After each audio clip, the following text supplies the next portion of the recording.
আপুনি যেতিয়া গৰ্ভৱতী হয় তেতিয়াহ'লে আপোনাৰ মনলৈ এটা প্ৰশ্ন আহে যে আপোনাৰ এক্সপেক্টেড ডেট অফ ডেলিভাৰী কেতিয়া, মানে আপোনাৰ ডেলিভাৰী ডেট কেতিয়া পৰিব। আপোনাৰ লাষ্ট মাহেকীয়াৰ ডেটটোৰ পৰা, ছাপ'জ আপুনি 1 জুলাইত মাহেকীয়া হৈছে, আপোনাৰ লাষ্ট মাহেকীয়া ষ্টাৰ্ট হৈছে 1 জুলাইত, তাৰ লগত আপুনি 9 মাহ আৰু 7 দিন যোগ দিয়ক। তাৰমানে 1 জুলাইৰ পৰা আপুনি যদি 9 মাহ কাউণ্ট কৰে, জুলাই, আগষ্ট, ছেপ্টেম্বৰ, অক্টোবৰ, নৱেম্বৰ, ডিচেম্বৰ, জানুৱাৰী, ফেব্ৰুৱাৰী, মাৰ্চ, এপ্ৰিল, তাৰ লগত আৰু 7 দিন যোগ দিয়ক। 1 + 7 = 8, তাৰমানে এপ্ৰিলৰ 8 তাৰিখে আপোনাৰ এক্সপেক্টেড ডেট অফ ডেলিভাৰী হ'ব। কিন্তু সেইটো নহয় যে আপোনাৰ সেই তাৰিখেই ডেলিভাৰী হ'ব।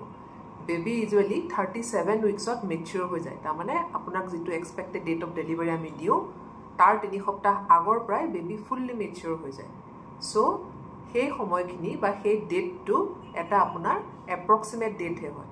তাৰ আগৰ 3 সপ্তাহৰ পৰা আপুনি ৰেডি হৈ থাকিব লাগে যে যিকোনো সময়ত আপোনাৰ কোলালে এটা সুন্দৰ দেৱশিশু আহিব পাৰে।